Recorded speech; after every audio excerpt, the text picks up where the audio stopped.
En 2003, Ted y su hijo de 19 años tuvieron una experiencia muy extraña que no podían explicar del todo. La mañana comenzó como cualquier otra en un hermoso día de abril en Pensilvania. Ted y su hijo salieron por la zona de Blue Mountain Lakes con la esperanza de pasar el día juntos pescando. Una cosa que Ted notó inmediatamente al salir del coche fue un extraño olor en el aire. Era apestoso, le recordaba a un cruce entre un cadáver y un huevo podrido. Sin embargo, el cielo estaba despejado, sin indicios de mal tiempo. Pasaron allí la mañana, pero no pescaron gran cosa. Ambos pensaron que tal vez se debiera a que no habían traído sus cañas de pescar de la suerte. Durante todo el tiempo que pasaron pescando, no pudieron evitar la sensación de que algo no iba bien. El hijo de Ted, cuyo nombre nunca reveló, admitió que se había sentido incómodo todo el tiempo. Con demasiada frecuencia, Ted oía un fuerte zumbido procedente de la distancia que parecía casi infiltrarse en su tímpano y en su cerebro. También observó que la zona era generalmente un lugar de pesca popular y se sorprendió al ver que apenas había nadie más por allí. Sin embargo, al principio no lo relacionó con ninguno de los sucesos ocurridos aquel día. Después de unas horas más, decidieron empacar y regresar a casa. Cuando Ted arrancó el coche, se dio cuenta de que funcionaba muy mal, como si algo le pasara al motor. No había luces de advertencia encendidas, así que se encogió de hombros como una de esas cosas que a veces pasan con los coches. Después de conducir unos kilómetros, el coche parecía estar bien. Cuando se disponía a girar, su hijo le dijo que les estaban siguiendo. Ted miró por el retrovisor y vio un gran todoterreno negro. Después de conducir unos momentos más, su hijo empezó a asustarse. «Papá, creo que nos están siguiendo», le dijo a Ted al volver a mirar por el retrovisor. Efectivamente, el todoterreno seguía allí. Ted dio unas cuantas vueltas más por el barrio, atravesó algunas calles laterales, pero el todoterreno seguía allí. Al darse cuenta de que algo iba muy mal, Ted paró en un aparcamiento vacío. El todoterreno negro le siguió. Entró lentamente en el aparcamiento, aparcó y se quedó allí sentado. Ted y su hijo se asustaron. Ted rápidamente comenzó a buscar su arma de fuego cerca de su asiento, temiendo que algo malo iba a suceder. Su hijo de 19 años estaba ahora lleno de ansiedad. Después de lo que pareció una eternidad, dos hombres trajeados salieron de la camioneta y se acercaron a la ventanilla del conductor. Parecían bastante ordinarios, pero se preguntó si eran parte de alguna mafia. Empezaron a hacer preguntas realmente extrañas a Ted y notaron que había estado pasando demasiado tiempo en el lago. Ted, sintiéndose amenazado y molesto por las incesantes preguntas, exigió saber quiénes eran. Los hombres sonrieron y le dijeron a Ted que tuviera un buen día y que lo estarían vigilando. Sin más, volvieron al todoterreno. Se desviaron por la carretera principal y desaparecieron. Poco después, Ted empezó a encontrar cartas en su buzón sin remitente. Las cartas parecían extrañas y escritas en algún código. Gran parte parecía un galimatías, pero había frases como «Te estamos vigilando» y pasas demasiado tiempo alrededor del lago Blue Mountain, y otras como que nos enviaron para vigilar lo que sabes. Tras recibir un puñado de estas cartas durante el mes siguiente, Ted lo denunció a la policía. La policía no estaba segura de qué hacer con las cartas, y después de eso, al parecer se detuvo por completo. Ted no tiene ni idea, incluso a día de hoy, de lo que intentaban ocultar en la zona de los lagos de pesca de Blue Mountain. Se pregunta si hay una correlación directa entre la sensación inquietante y el olor extraño que él y su hijo experimentaron ese día y lo que sucedería más tarde. Quienquiera que fueran estas personas, parecían saber que él había pasado tiempo aquí y estaban tratando de alejarlo activamente de la zona. Hay una vieja casa abandonada en el bosque detrás de la casa de mi infancia. ¿Sabes que una casa es vieja cuando está tan olvidada que un árbol crece por el suelo y sale por el techo? Cuando éramos pequeños, la llamábamos la casa del árbol. La pintura estaba descascarillada y el techo se había derrumbado en algunos dormitorios, pero seguía siendo el escondite perfecto para un grupo de niños sin nada que hacer. Hacía que el bosque pareciera más interesante. Solíamos inventarnos historias sobre la casa y sobre quienes la habitaban. Debían de ser vaqueros. Decíamos que era muy antigua. Decíamos que eran vaqueros o criminales. Tal vez ambos. ¿Por qué si no estaría la casa tan aislada? Solíamos bromear diciendo que probablemente enterraban sus armas o sus recompensas en algún lugar de la propiedad. Incluso cavamos algunos hoyos para hacer más tangibles nuestras fantasías. Lo único que encontrábamos eran huesos, pero no eran humanos. Eran demasiado pequeños. Supusimos que eran huesos de animales de algún tipo. En cualquier caso, no mantuvieron nuestra atención mucho tiempo. Con el tiempo, éramos adolescentes y utilizábamos la casa para beber o fumar. Los cuadros de las paredes, que siempre habían estado demasiado descoloridos o podridos para que pudiéramos verlos de verdad, se convirtieron en diana para los dardos. La casa siempre había estado destrozada. No la estábamos dañando más de lo que el propio tiempo lo había hecho, y las muescas de las paredes dejadas por nuestros juegos no eran nada comparadas con los largos arañazos. Desde el principio, aquellos arañazos nos parecieron peculiares. 4 surcos profundos que corrían horizontalmente de una habitación a otra. Era como si hubieran clavado un tenedor ancho en las paredes y lo hubieran arrastrado por todo el perímetro. Nunca imaginamos qué podía haber hecho realmente esas marcas. El día que supimos la verdad y lo vimos por nosotros mismos fue el día que abandonamos la casa del árbol para siempre. Una noche llamaron a la puerta. Metimos nuestra parafernalia bajo el sofá torcido que arrastramos desde la carretera. Todos estábamos presentes. Eso significaba que no era ninguno de nosotros en la puerta. Nadie más conocía el lugar. Por lo que sabíamos, eso significaba una cosa. Eran nuestros padres. Pero cuando por fin abrimos la puerta, ya murmurando nuestras excusas, no había nadie fuera. Cogimos algunas de nuestras linternas y buscamos fuera por toda la casa, sospechando que alguien estaba jugando con nosotros. Estábamos muy nerviosos y ansiosos por probarnos a nosotros mismos, sobre todo después de pensar que nos habían pillado ahí fuera, lo que nos había dado un susto de muerte. Íbamos a encontrar al bromista y darle una razón para que no volviera a meterse con nosotros, pero no sabíamos lo que buscábamos. En realidad, no. No sabíamos lo que encontraríamos. No sabíamos que nuestros temores no habían hecho más que empezar. Entonces, algo parecido al sonido de una pala arrastrándose por la piedra empezó a llegar a nuestros oídos desde el interior de la casa. ¿Cómo nos habían rodeado para entrar? No lo sabíamos. No nos importaba. Solo queríamos encontrarlos y hacerles saber que esta era nuestra casa. Parecía importante en ese momento. Aún no lo habíamos visto, pero cuando volvimos a entrar, lo vimos. Era un adulto. Lo sabíamos porque era tan alto como nuestros padres, pero no era un hombre ni un ser humano. Tenía la cabeza calva e hinchada. Tenía los ojos saltones y demasiado separados. Tenía la boca ancha y abierta. Babeaba y mostraba hileras de dientes diminutos como agujas.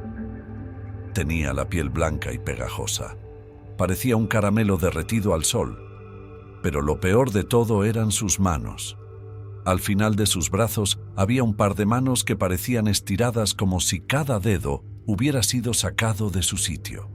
Eran 3 veces más largas de lo que deberían haber sido, y cada dígito terminaba en una garra afilada.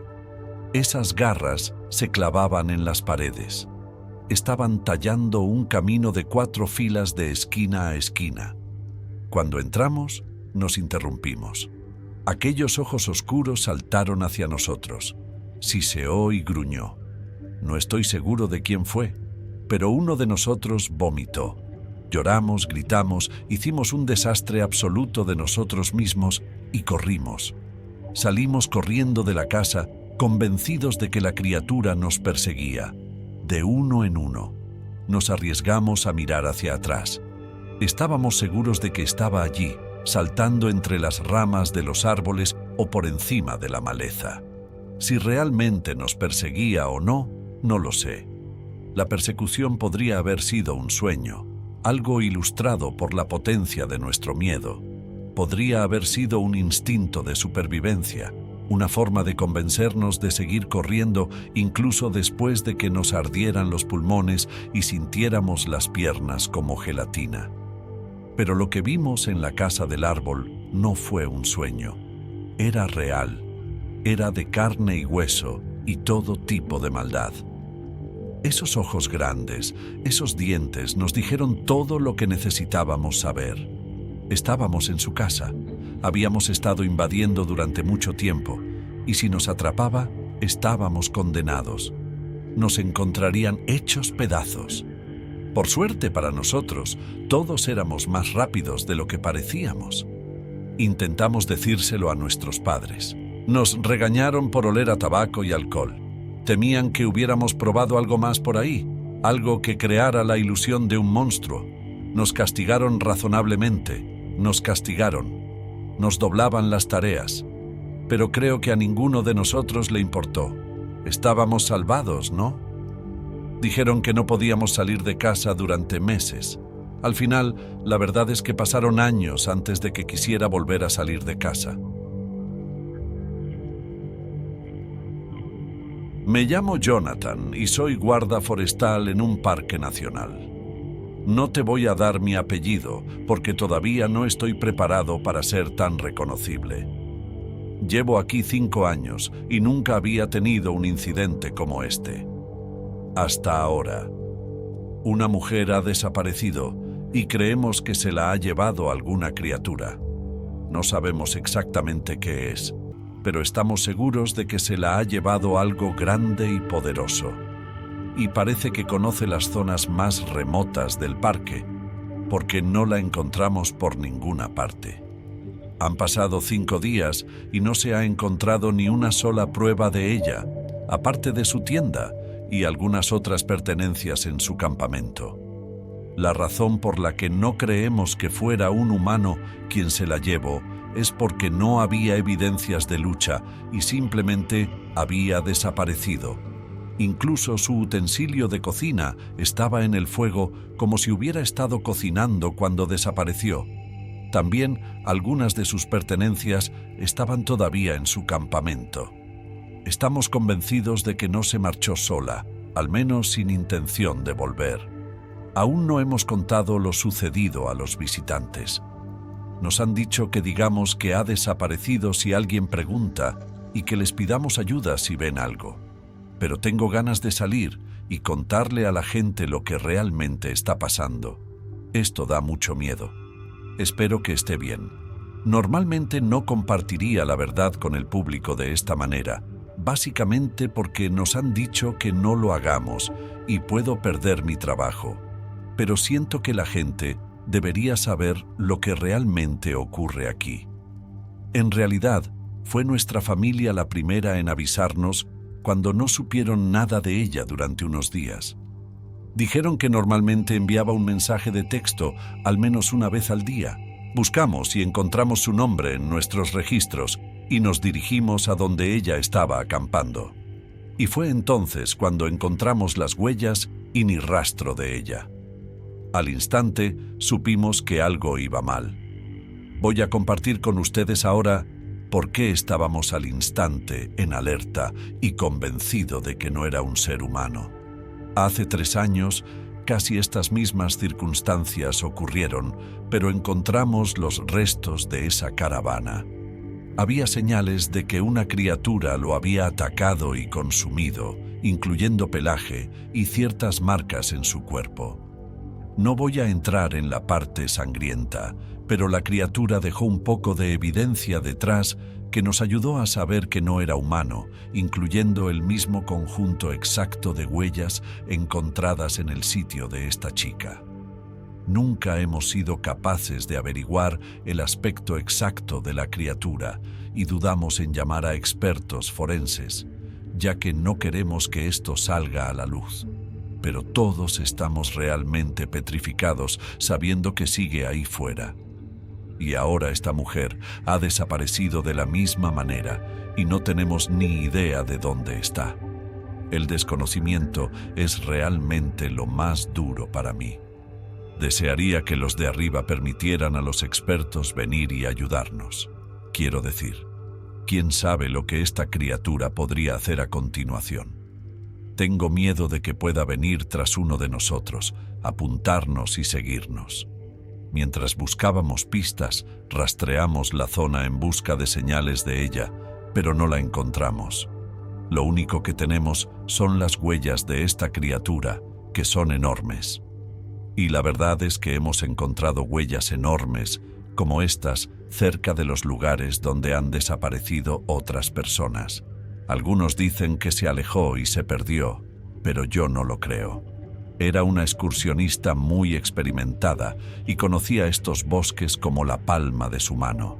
Y además, si se hubiera perdido, ¿por qué dejaron su equipo?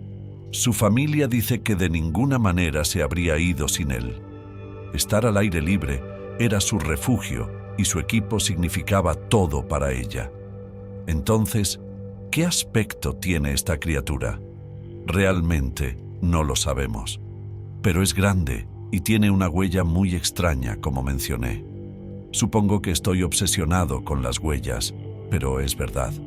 No puedo sacármelas de la cabeza. Algunos dicen que es un Sasquatch, pero dudo mucho que esta criatura sea otra cosa, algo nuevo que aún no ha sido identificado. Creo que nunca hemos visto algo así antes. Sea lo que sea, tenemos que encontrar a esta criatura y sacarla de la zona. No es seguro para nadie, especialmente para los visitantes que vienen aquí pensando que están en uno de los lugares más seguros de la Tierra. Tengo miedo y no sé qué más hacer. Por favor, si tienes alguna información sobre esta criatura o has visto algo, háznoslo saber. Necesitamos su ayuda. Tuvimos esta locura hace unos veranos que todavía no puedo creer que sucedió. Estábamos acampando en Arkansas y dos de mis amigos, Jackson y Billy, junto conmigo, planeábamos encontrarnos con otros amigos cerca de una cascada que estaba a 1 milla de nuestro sitio. Se suponía que iba a haber una lluvia de meteoritos y pensamos que podría ser un buen espectáculo, sobre todo porque esa noche solo había una fina luna creciente. Estábamos caminando por el bosque alrededor de las 11 de la noche y estaba muy oscuro. Ninguno de los tres llevábamos linterna porque, para ser sinceros, dificulta ver bien en la oscuridad, pero Billy tenía una linterna frontal bastante mala que era demasiado tenue para ser útil. De todos modos, mientras caminábamos, Jackson dijo de repente que se había dejado la navaja en el camping y que quería volver a por ella. Como no estaba tan lejos, nos dijo que nos alcanzaría. Billy y yo no le dimos mucha importancia, a pesar de que estábamos como ¿por qué necesitas una navaja de bolsillo en este momento? Pero Jackson siempre fue así de raro, así que nos encogimos de hombros y seguimos adelante. Bueno, Jackson es un poco imbécil, y en realidad nos mintió para poder adelantarse y darnos un susto de muerte, cosa que consiguió. Casi nos da un infarto cuando saltó de detrás de un árbol. Después de calmarnos y darle un poco de caña, volvimos a la pista. Pero entonces Jackson tuvo otro momento, ¡oh mierda!, y se dio cuenta de que no había guardado su comida antes de salir de nuestro sitio. Dijo que le ponía demasiado paranoico pensar que estaba ahí fuera, invitando a los animales a nuestro sitio. Además, estaba seguro de Mapache iba a conseguirlo, o algo así. Billy y yo éramos un poco escépticos y pensamos, no va a intentar hacer lo mismo 2 veces, ¿verdad? Que no lo era. Así que Jackson frenéticamente corre de nuevo hacia nuestro sitio y yo y Billy solo siguió adelante. Después de unos 10 minutos, nos estábamos acercando a la cascada, pero el bosque se puso un poco espeso y difícil de navegar en esa área en particular. Nos acercamos a una curva del sendero y de repente Billy me agarró del brazo y me hizo parar. Sin decir una palabra, me hizo callar y dirigió mi atención hacia la curva, que estaba a unos 30 pies por delante de nosotros. Justo al lado de la curva había una silueta inconfundible de una persona. Estaba agachada junto a unos arbustos, dando la impresión de esconderse. Así que nuestra suposición inmediata fue que debía ser Jackson. Estábamos susurrando y tratando de decidir si debíamos correr hasta allí y abordarlo, pero decidimos arruinarle la diversión para poder darnos prisa e ir a ver la lluvia de meteoritos. Caminamos despreocupadamente hacia él, gritando: «Eres muy sigiloso, Jack. Definitivamente no podemos verte». Tan pronto como dije esto, la silueta se puso de pie. Yo estaba como: «¿Por qué no te dejas de tonterías?». La silueta se giró y nos miró a Billy y a mí. Me sentí raro. Era una sensación espeluznante. Jackson hubiera parado en ese momento. Y encima, esta persona no había dicho ni una palabra todavía. Mientras los dos nos habíamos estado burlando de él otra vez, ninguno de los dos tenía buena luz, así que en realidad no podíamos ver ningún detalle. Ralentizamos un poco nuestra aproximación y empezamos a decir cosas como: «Tío, deja de hacer el tonto y venga, tenemos que darnos prisa». En este punto, la silueta comienza a salir del follaje. Empieza a andar muy despacio y poco a poco va aumentando el ritmo. Billy y yo dejamos de caminar y nos estamos asustando totalmente en este punto. «Jackson, eres tú, ¿verdad?». No responde. Empieza a acelerar el paso a una caminata rápida. «Jackson, para». «Esto no tiene gracia, tío». Acelera el paso un poco más hasta un trote ligero. Podemos oír sus pasos. Viene directo hacia nosotros. Empezamos a entrar en pánico. Billy saca su navaja y grita: «Jackson, detente, tengo mi navaja». En ese momento la figura había aumentado el ritmo a un sprint. Billy está gritando asesinato sangriento y estoy congelado de miedo. No sabemos quién o qué demonios es esta cosa. En el último momento, cuando la figura estaba a menos de 3 metros, me di cuenta de que llevaba el mechero encima. Lo saqué y lo encendí y nada. Lo que venía hacia nosotros literalmente desapareció. Los dos estábamos en estado de shock. A Billy le corrían literalmente las lágrimas por la cara. Yo estaba completamente congelado y ni siquiera podía reaccionar. Billy se gira y me agarra gritando: «¿Qué demonios fue eso?». Pero yo no tenía ni idea y ni siquiera podía hablar por el shock. Nos dimos la vuelta y salimos pitando de allí. Billy y yo literalmente corrimos la milla en el bosque oscuro y nos las arreglamos para volver a nuestro sitio. Jackson estaba allí dormido encima de su saco de dormir. Billy y yo pasamos la mayor parte de la noche juntos, intentando dejar de sentirnos aterrorizados. Hasta el día de hoy, eso es lo único que me ha pasado, que no puedo pensar en ninguna explicación lógica. Pero semanas después, oímos hablar de una leyenda que contaba que un nativo americano había sido asesinado en esa zona. Cuenta que huía de un asentamiento de su tribu a otro y pasó junto a una tribu con la que estaban en guerra. Supuestamente su espíritu seguía corriendo por el bosque. Billy y yo hemos hablado de ello de vez en cuando, pero en realidad no nos gusta hacerlo. Fue uno de los momentos más aterradores y confusos de mi vida. Cuando tenía 15 años, mis padres nos trasladaron de nuestro suburbio de Chicago a un pueblecito del norte de Minnesota. Mi padre se había quedado sin trabajo tras el cierre de la fábrica y un primo suyo le ofreció trabajo allí. Obviamente, no me hacía mucha ilusión cambiar de colegio a mitad del instituto, pero mudarme a un pueblo helado del norte lo hacía 1.000.000 de veces peor. Mis padres insistían en que era una zona preciosa y que, con los lagos cercanos, Podíamos hacer un montón de cosas al aire libre. Nos mudamos en junio, justo después de terminar el curso escolar. Resultó que el verano no fue horrible. Sorprendentemente, hacía calor. Mi primo nos dejó usar su barca y pasamos mucho tiempo en el lago.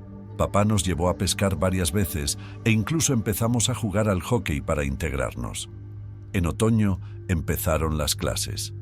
El nuevo colegio al que íbamos era ridículamente pequeño comparado con el de Chicago. Pero enseguida hice algunos amigos y decidí que podría sobrevivir estos 2 últimos años antes de volver a Chicago para ir a la universidad. Entonces llegó el invierno. El invierno en Chicago había sido duro, así que pensé que estaba preparada. No, esto era un infierno. La temperatura era regularmente de un solo dígito, si no bajo cero. Además, estábamos lo suficientemente cerca del lago como para que la sensación térmica bajara otros 20 grados. Apenas salía de mi habitación la mayoría de los días, excepto para ir al colegio o al entrenamiento de hockey. En febrero me estaba volviendo loco. En primavera empezó a hacer calor y, desesperados, mi hermano y yo rogamos a mis padres que nos llevaran a algún sitio, a cualquier sitio. Acabaron sugiriendo que pasáramos el fin de semana en un bosque estatal a 1 hora de distancia. Nuestros padres nos habían comprado kayaks a todos por Navidad como ofrenda de paz por tener que mudarnos. El parque tenía montones de lagos y ríos, así que íbamos a hacer kayak, senderismo y acampar durante la noche. Llegamos al parque el sábado por la mañana sin problemas. Encontramos un lugar para acampar y arrastramos nuestros kayaks hasta un punto de lanzamiento. Navegamos en kayak por el lago durante horas, sacando fotos de la fauna, pescando y pasando el rato. Cuando volvimos al campamento, paseamos un rato, hicimos una hoguera y cenamos. A pesar de que el día había sido anormalmente cálido, se suponía que iba a hacer frío durante la noche, así que habíamos traído mantas y muchas más. El viaje en kayak nos había agotado, así que nos dormimos enseguida. En mitad de la noche me desperté con ganas de ir al baño. Lo ignoré todo lo que pude. No quería salir del saco de dormir. Pero al final no tuve más remedio. Salí a duras penas, intentando no despertar a mi hermano, y me puse las botas y el abrigo. Las tiendas estaban en un claro, pero había un pequeño grupo de árboles a unos 20 metros, así que me dirigí hacia allí. Desde luego, no iba a ir hasta los baños del campamento. No llevé linterna porque la luna brillaba lo suficiente como para poder ver por dónde iba, y de todos modos, no iba muy lejos. Me adentré unos metros en los árboles y me ocupé de mis asuntos. Justo cuando estaba terminando, oí un sonido. Definitivamente un sonido animal. No tenía miedo, solo curiosidad.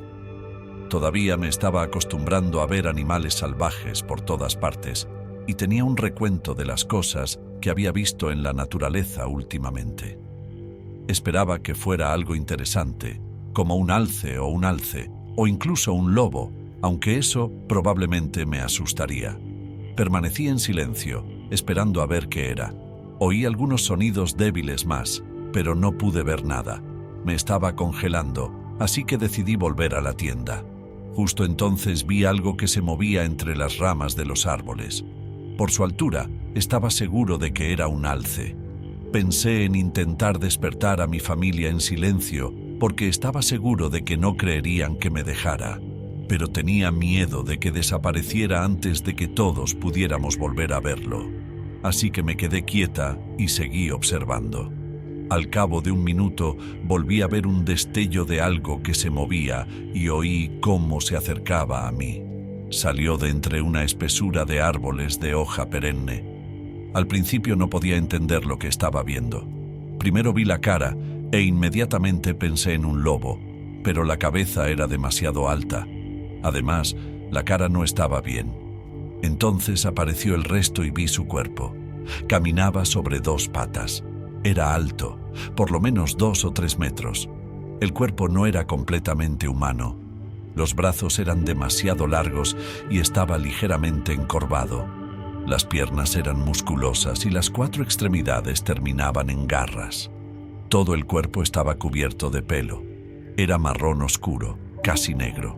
La criatura me miró fijamente, con unos ojos ámbar brillantes y demasiado inteligentes. Abrió la boca y dejó escapar un extraño jadeo, mitad gruñido, que me permitió ver sus afilados dientes. Fue suficiente para echarme a correr. Grité todo el camino de vuelta a nuestras tiendas y me dirigí a la tienda de mis padres. Por supuesto, cuando se levantaron, la horrible criatura ya se había ido. Y por supuesto, no me creyeron. Insistieron en que o bien seguía dormida o había visto sombras que me jugaban malas pasadas en el bosque.